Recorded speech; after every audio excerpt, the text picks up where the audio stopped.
안녕하세요, 여러분. 프로젝트를 하다 보면 야심차게 세웠던 계획을 현실에 맞춰서 좀 줄여야 할 때가 있잖아요. 바로 그럴 때 정말 유용한 표현, scale back에 대해 오늘 제대로 알아보겠습니다. Day 44, 바로 시작할게요. 자, 화면에 보이는 이 상황, 어딘가 익숙하지 않으신가요?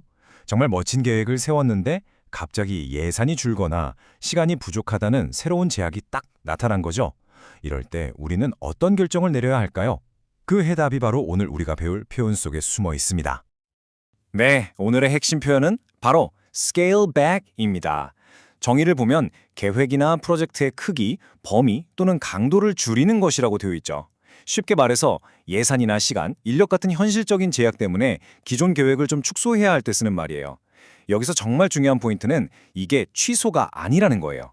계획을 완전히 없애는 게 아니라 현실에 맞게 조정해서 더 실행 가능하게 만드는 아주 전략적인 과정인 거죠. 그럼 제일 먼저 실제 건물이 지어지는 건설 현장으로 한번 가볼까요? 이곳에서는 스케일 백이라는 결정이 구체적으로 어떤 상황에서 어떻게 쓰이는지 생생한 예문으로 살펴보겠습니다. 예산 제약 때문에 시공사는 현장의 마감 작업팀 인원을 줄여야 했습니다. 예산 제약 때문에 시공사는 현장의 마감 작업팀 인원을 줄여야 했습니다. 이건 정말 흔한 경우죠. 예산이 부족해지니까 계획했던 인력을 줄이는 것. 바로 이렇게 인력 감축에 스케일백이 딱 쓰입니다. After the client revised the project scope, the civil team scaled back the size of the retaining wall to meet the new requirements. 발주처가 프로젝트 범위를 변경한 후에 토목팀은 새로운 요구사항에 맞춰 옹벽의 크기를 축소했습니다. 이 경우에는 발주처, 즉 클라이언트의 요구사항이 바뀌면서 구조물의 실제 크기를 줄이게 된 상황이네요. The logistics team decided to scale back equipment deliveries to twice a week to reduce congestion at the laydown area. 물류팀은 야적장의 환잡을 줄이기 위해 장비 반입 횟수를 주 2회로 축소하기로 결정했습니다. 여기서는 작업의 횟수, 즉 빈도를 줄이는 걸 의미하죠. 매일 하던 걸 주 2회로 줄여서 현장의 실질적인 문제를 해결하려는 조정이네요. Heavy rain delays forced the contractor to scale back exterior work and focus on indoor tasks until conditions improved. 폭우로 인한 지연 때문에 시공사는 상황이 나아질 때까지 외부 작업을 축소하고 실내 작업에 집중해야 했습니다. 이렇게 날씨처럼 우리가 통제할 수 없는 외부 요인 때문에 어쩔 수 없이 계획된 작업의 범위를 일시적으로 줄일 때도 스케일백을 사용합니다. The company announced it would scale back its on-site workforce after completing the main structure. 회사는 주요 구조물 공사가 끝난 후에 현장 인력을 줄일 것이라고 발표했습니다. 자, 보세요. 스케일백이 꼭 문제가 생겼을 때만 쓰는 건 아니에요. 이렇게 프로젝트의 큰 단계가 마무리되고 나서 계획에 따라 자연스럽게 인력을 조정할 때도 아주 유용하게 쓰이죠. 좋습니다. 이제 현장을 떠나서 모든 계획이 시작되는 곳이죠. 바로 설계 사무실로 가보겠습니다. 엔지니어링과 설계 단계에서는 이 스케일백이라는 표현이 어떻게 활용될까요? The design team scaled back the HVAC system capacity after the client decided to reduce the building's occupancy. 발주처가 건물의 수용 인원을 줄이기로 결정한 후 설계팀은 공조 시스템의 용량을 축소했습니다. 이건 건물의 사용 목적 자체가 바뀐 경우네요. 그러니까 당연히 그에 맞춰서 시스템의 기술 사양, 우리가 흔히 말하는 스펙을 낮춰 조정한 거죠. To meet the revised budget, the architect scaled back the facade materials from stone to aluminum panels. 변경된 예산에 맞추기 위해 건축가는 외장재를 석재에서 알루미늄 패널로 등급을 낮춰 조정했습니다. 이것도 아주 현실적인 예시죠. 예산이 부족하니까 원래 계획했던 비싼 자재 대신 좀 더 저렴한 자재로 등급을 scaled back 하는 결정입니다. 구조 엔지니어는 안전에 영향을 주지 않으면서 비용을 최적화하기 위해 2차보의 철근 상세를 축소했습니다. 와, 이 예시는 정말 흥미로운데요. 여기서 스케일백은 단순히 줄이는 걸 넘어서 최적화라는 의미로 쓰였어요. 안전이라는 핵심은 절대 건드리지 않으면서 불필요한 부분은 줄여서 비용을 절감하는 것. 아주 스마트한 접근 방식이죠. After multiple change orders, the design firm scaled back non-essential decorative elements to keep the schedule on track. 수많은 설계 변경 요청 이후 설계회사는 일정을 맞추기 위해 비필수적인 장식 요소를 축소했습니다. 그렇죠. 프로젝트의 핵심 목표인 일정 준수를 지키기 위해서 부가적인 요소들, 그러니까 있으면 좋지만 없어도 괜찮은 것들은 과감히 줄이는 상황입니다.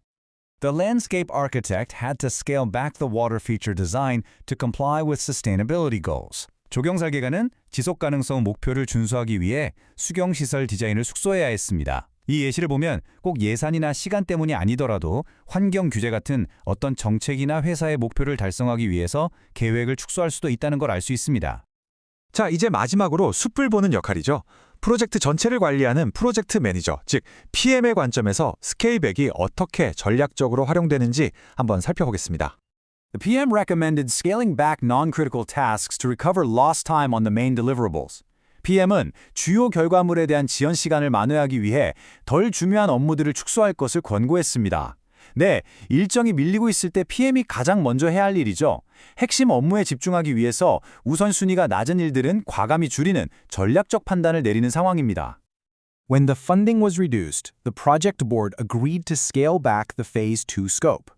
자금 지원이 줄어들자 프로젝트 위원회는 2단계의 사업의 범위를 축소하는 데 동의했습니다. 그렇죠. 예산이 삭감되면 당장 하고 있는 일보다는 그 다음 단계의 사업 범위, 즉 미래의 계획을 줄이는 결정을 내릴 때 이 표현을 정말 자주 사용합니다. The PMO decided to scale back reporting frequency during the maintenance phase to focus on performance metrics. PMO는 유지보수 단계 동안 성과 지표에 집중하기 위해 보고 빈도를 줄이기로 결정했습니다. 이 예시를 보면 스케일 백이 물리적인 작업량뿐만 아니라 보고 같은 프로세스 자체에도 적용될 수 있다는 걸 알 수 있어요. 효율성을 높이기 위해 관리 절차를 간소화하는 거죠. After delays in procurement, the PM scaled back resource allocation to align with the revised delivery schedule. 조달 지연 이후 PM은 변경된 납품 일정에 맞춰 자원 배분을 축소했습니다. 그렇죠. 자재 수급에 문제가 생겼는데 사람과 장비를 그대로 투입할 수는 없겠죠. 그에 맞춰서 인력이나 장비 같은 자원 투입 계획을 현실적으로 조정한 겁니다. Facing increased costs, the PM team scaled back the original quality assurance plan to essential inspections only. 비용 증가에 직면하자 PM팀은 기존의 품질 보증 계획을 필수 검사만 남기고 축소했습니다. 여기서 우리가 알 수 있는 건 품질 관리처럼 정말 중요한 프로세스조차도 비용 압박 앞에서는 가장 핵심적인 부분만 남기고 축소될 수 있다는 냉정한 현실입니다. 지금까지 정말 다양한 사례를 살펴봤는데요. 그렇다면 이 모든 예시를 관통하는 스케일백의 핵심 원칙은 과연 뭘까요? 자, 같이 한번 정리해 보겠습니다. 첫째, 스케일백의 핵심 행동은 제거가 아니라 축소라는 점. 절대 완전히 없애는 게 아닙니다. 둘째, 이걸 하게 되는 동기는 예산, 시간, 범위 같은 제약이죠. 어떤 한계 상황에 부딪혔을 때 쓰는 카드입니다. 마지막으로 궁극적인 목표는 뭘까요?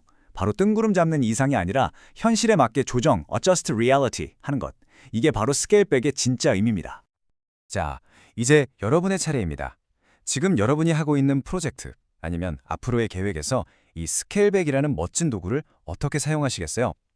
여러분이 마주한 제약 속에서 어떤 전략적인 조정을 할 수 있을지 오늘 배운 내용을 떠올리며 한 번쯤 생각해 보시면 좋겠습니다. 오늘 스케일백에 대한 설명은 여기까지입니다. 여러분의 스마트하고 전략적인 의사소통에 정말 유용한 도구가 되기를 바랍니다. 그럼 다음 시간에 또 다른 핵심 표현으로 찾아뵙겠습니다. 감사합니다.